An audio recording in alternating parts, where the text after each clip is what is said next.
Before kickoff, France versus Morocco was already burning. 4 years of anger. A refereeing appointment that instantly sparked outrage, with fans across the world crying foul before the match even began. And then, in 90-degree heat, a superstar stood over a penalty for 3 endless minutes while everyone watched. What happened next changed everything. This was the 2026 World Cup quarterfinal in Foxborough, a rematch of the controversial 2022 semi-final. Morocco never forgot. By full time, one team was in the semi-finals, one was going home, and the debate was only getting started. In this video, we break down the refereeing storm, the penalty drama, the tactical battle, the moment of genius that broke the game open, and the worrying image at the end that could change France's entire World Cup. Because France versus Morocco was never just football.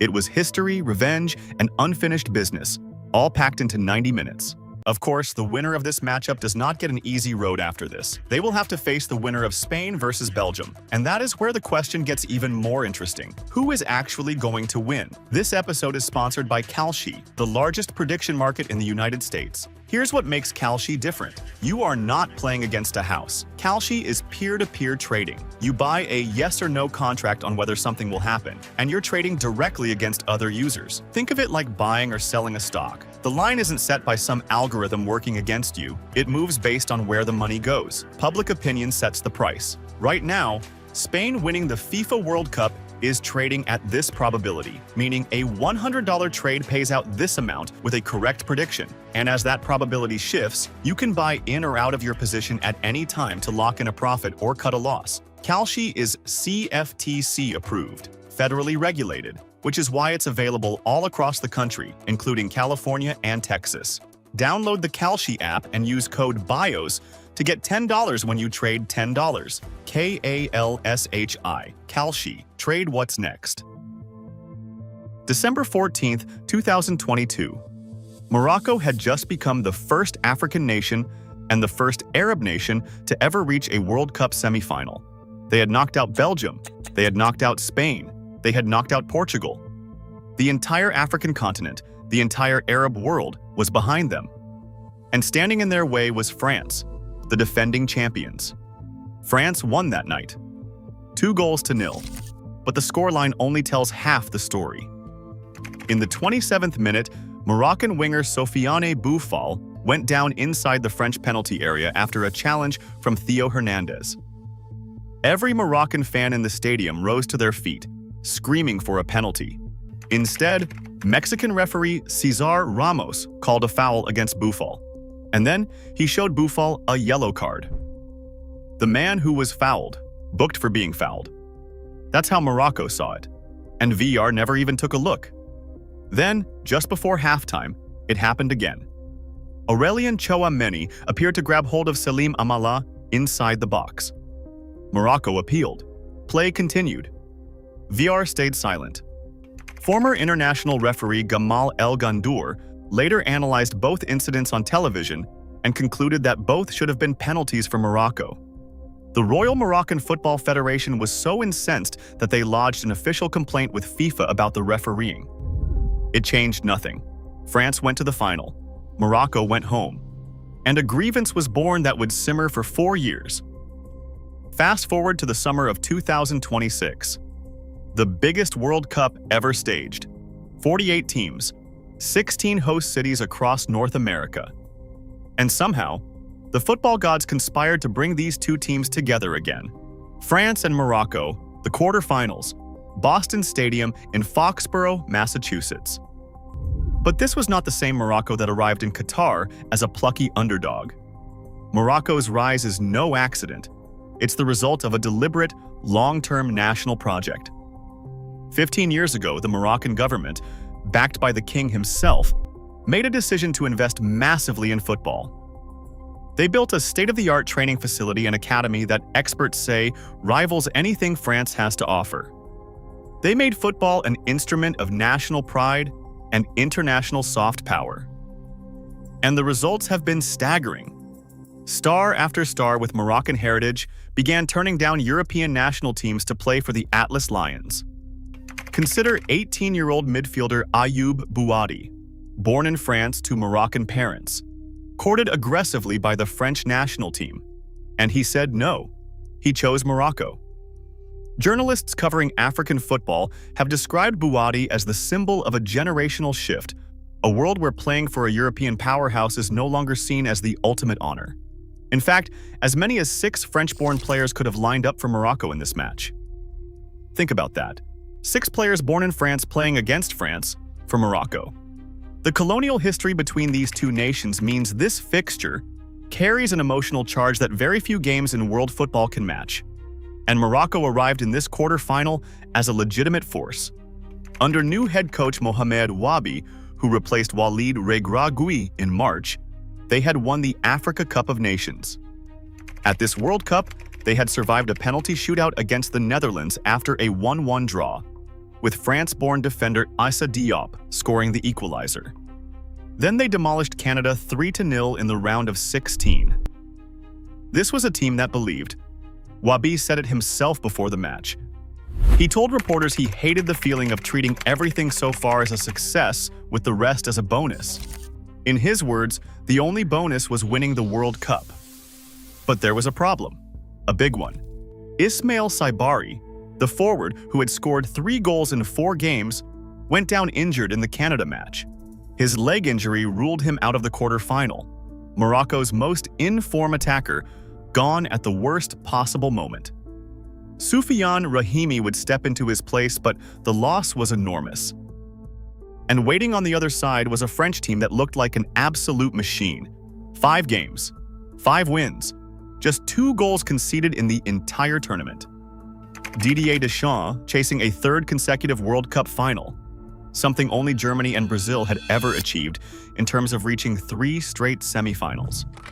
Kylian Mbappé, in the form of his life, sitting on 7 goals, and carrying it all despite being dragged into an ugly off-field storm with Paraguay's Celeste Amarilla.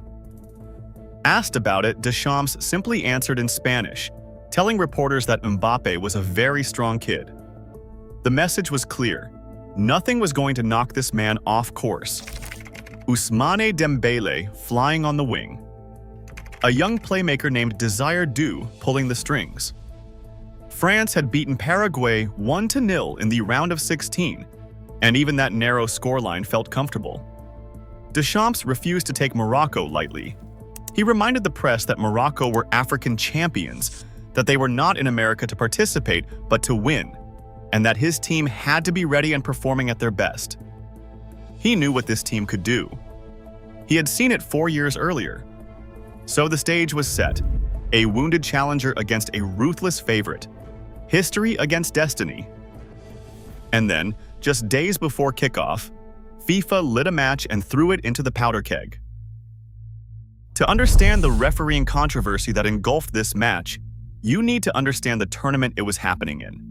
Because the 2026 World Cup had been plagued by officiating drama from the very first game. In the opening match, Mexico beat South Africa 2-0 in a game that saw 3 red cards. 3. In the opener, and things only escalated from there. Disallowed goals, marathon 5 AR reviews, contentious disciplinary calls. By the knockout rounds, refereeing had become the single biggest talking point of the entire tournament, to the point where FIFA Referees Committee Chairman Pierluigi Collina had to publicly defend his officials, insisting that every decision was made independently and without outside influence. Then came the round of 16. Argentina versus Egypt. A French referee, François Letexier, in the middle. Argentina won 3-2, but the match exploded into controversy when Egypt had a goal disallowed after a VAR review. A goal that came at the end of a rapid length-of-the-field move. Egyptian head coach Hossam Hassan launched into a furious post-match tirade about the officiating. Conspiracy theories flooded social media. No evidence of any wrongdoing ever emerged, but the damage was done. Trust in the officiating was hanging by a thread. And that is the exact moment FIFA chose to announce the officials for France versus Morocco. An all-Argentine crew, every single one of them. Referee Facundo Tello, assistants Juan Pablo Belatti and Gabriel Chade. 4th official Dario Herrera. Reserve assistant Cristian Navarro. 5 officials, 1 nation. The first match of the entire 2026 World Cup to be handled exclusively by officials from a single country. Now think about the optics here. Argentina and France have shared one of the most bitter rivalries in world football since that epic 2022 final, when Lionel Messi's Argentina beat France on penalties. The bad blood between these two football nations is real, and it has simmered for years. If France won this quarterfinal, they could very well meet Argentina in the final, a rematch.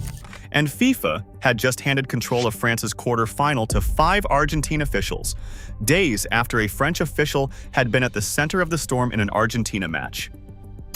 The football world lost its mind. Accusations flew. Some claimed the tournament was rigged. Others pointed out the absurdity of the appointment purely from a perception standpoint. Even if Tello and his team were completely impartial and there was no evidence to suggest otherwise, every single call they made was now going to be viewed through the lens of suspicion. To his credit, Didier Deschamps refused to pour fuel on the fire. At his pre-match press conference, he said his team simply had to deal with it. He said he trusted the referees and that his opponent was Morocco, not the referee. But then, in a moment of vintage Deschamps mischief, he added a pointed little jab. He said he hoped his officials would be as good as Monsieur Le Texier had been. Read between the lines on that one. Morocco's coach was equally diplomatic. Wabi called Tello a very experienced referee, exactly what you want from matches of this magnitude. He noted that Morocco had been officiated by a Dutch referee before playing the Netherlands, and the man had done very well.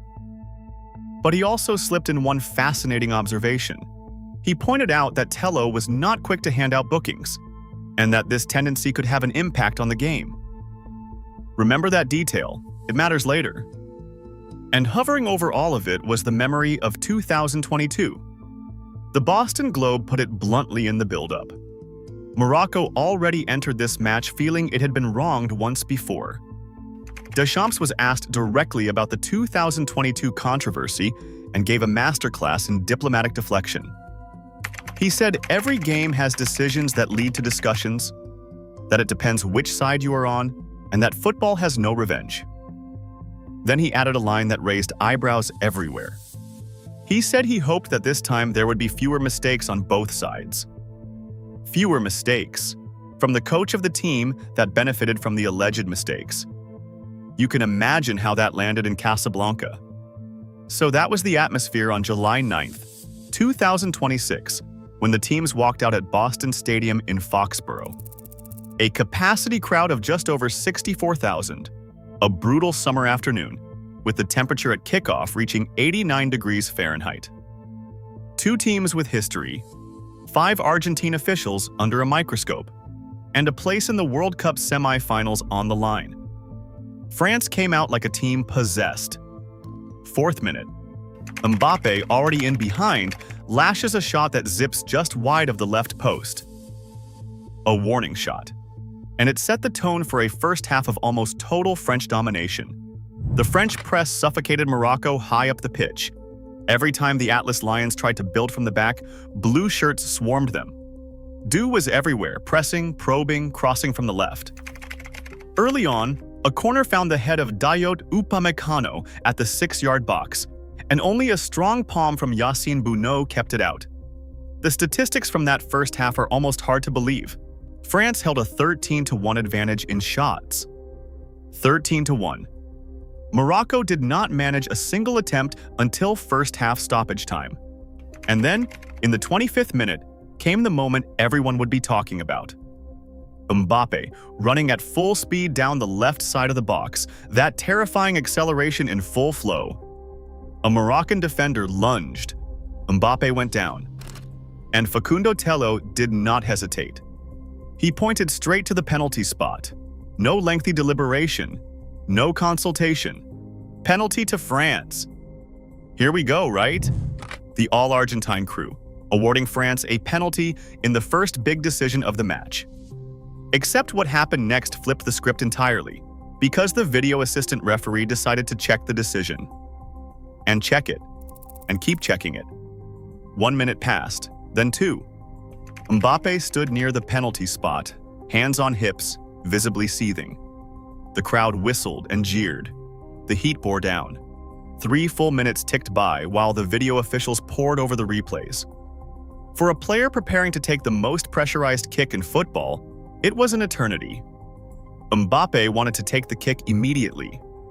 Instead, he was left standing in the sun, alone with his thoughts, while the entire stadium watched a referee listen to voices in his earpiece. Finally, in the 28th minute, the penalty was confirmed. Mbappé stepped up, and on the other end of this duel stood a man who had been here before. Yassine Bounou, the hero of 2022, one of the greatest penalty stoppers in World Cup history. Mbappé began his run-up. He hesitated once, then again, a stutter step designed to make the keeper commit. Bounou did not bite, and when the shot finally came, aimed toward the right corner but struck without conviction, Bounou dove low to his right and gathered it almost comfortably. Saved. The stadium erupted. Moments later, with the temperature still hovering near 90 degrees, the officials paused the match for the first hydration break of the afternoon.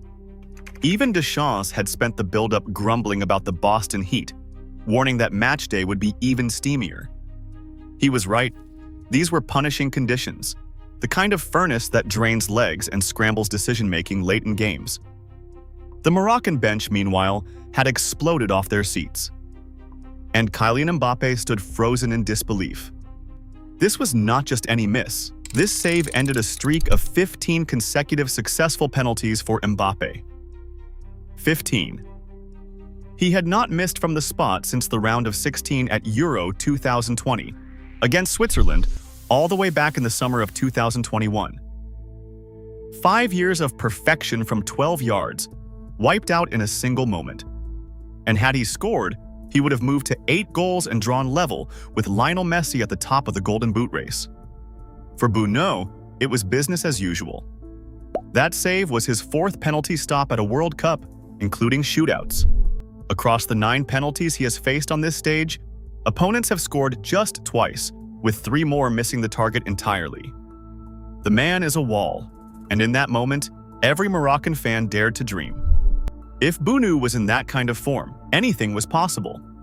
Mbappé, furious, marched over to Facundo Tello to complain about the endless delay before the kick.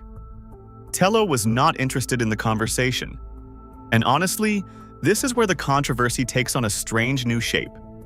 Because think about the sequence. The Argentine referee gave France the penalty instantly. Then the review process, that agonizing 3-minute wait, arguably iced the best penalty taker on the planet. French fans came away furious about the delay.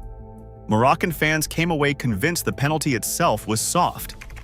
Somehow, an all-Argentine crew had managed to upset both sides with a single decision.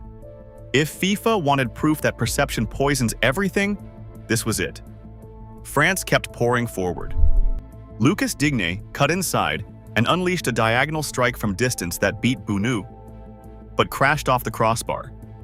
Adrien Rabiot rose to meet a corner and headed over. Chance after chance, wave after wave. And Morocco simply refused to break. They defended with 11 men behind the ball, throwing bodies in front of everything, surviving on grit and Bounou's brilliance. Then, right before the halftime whistle, they reminded France they were still alive. Achraf Hakimi, the captain, the Paris Saint-Germain superstar facing the nation of his birth, stood over a free kick just outside the box. He whipped it inches past the right post. The first Moroccan attempt of the entire half. And it nearly went in. Halftime. NIL, 64,000 fans in a sweltering stadium, wondering if they were watching another Moroccan miracle take shape. Whatever Deschamps said in that dressing room, it worked. Because in the second half, France stopped being wasteful and started being surgical. The 60th minute. Doué, who had been outstanding all afternoon, slipped a pass to Mbappé just inside the box.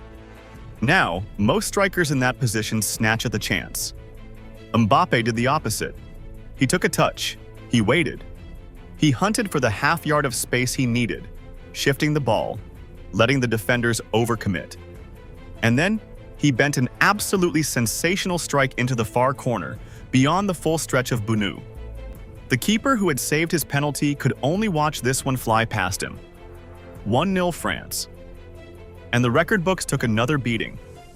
That was Mbappé's 8th goal of the tournament, drawing him level with Messi in the Golden Boot race. It was his 12th career goal in the World Cup knockout rounds, a new all-time record. And it was his 20th World Cup goal overall. 20 World Cup goals. He is 27 years old.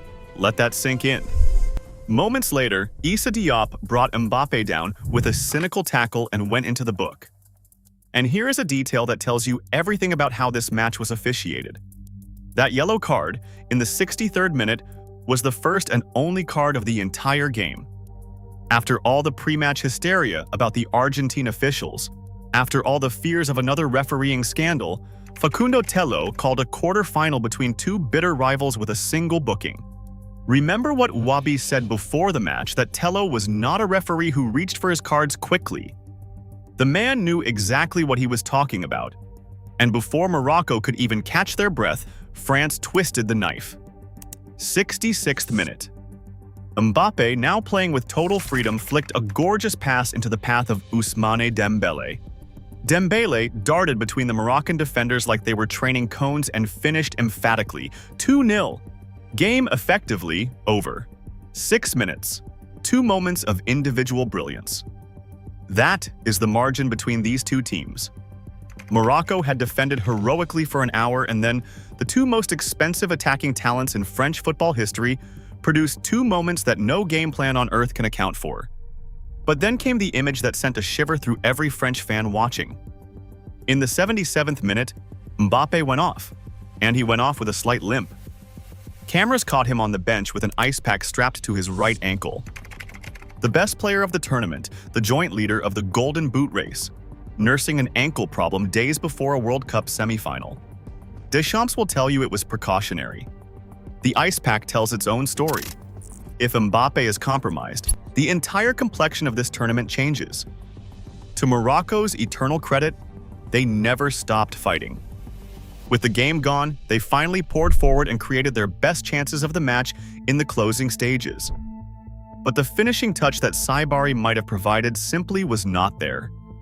And when they did break through, France had answers of their own at the other end. Deep into the 6 minutes of stoppage time, Dembélé released Jean-Philippe Mateta, who beat his marker in the box and forced yet another save from Bunu, this time with an outstretched boot. Full time. France 2, Morocco 0. The exact same scoreline as 2022. History repeating itself right down to the number. So let's talk about the tactical reality of this match, because the story is brutally simple. France's front foot pressing completely dismantled Morocco's build-up play. The Atlas Lions, a team that likes to have the ball and likes to score goals, were pinned inside their own defensive third for enormous stretches. 13 shots to 1 in the first half is not a statistic, it's a siege. Morocco's midfield, missing the injured Saibari's thrust and energy further forward, could never connect defense to attack. Hakimi, their most dangerous weapon, spent most of the afternoon defending against Du and Dembélé instead of rampaging forward. When your captain and best attacking outlet is trapped in his own half, your game plan is already dead. And yet, the difference on the scoreboard came down to something no tactics board can create. Bunu kept Morocco alive with the penalty save and a string of stops. The French defense, which has now conceded just 2 goals in 6 matches at this tournament, gave Morocco absolutely nothing until the game was already decided. And Mbappé, when it mattered, produced a strike of pure genius that rendered every defensive sacrifice meaningless. In knockout football, the team with the transcendent superstar usually finds a way. On this day, France had him. Morocco did not. As for the great refereeing controversy, the verdict is genuinely fascinating. The all-Argentine crew that had the football world screaming conspiracy before kickoff walked away from this match almost invisible. 1 yellow card.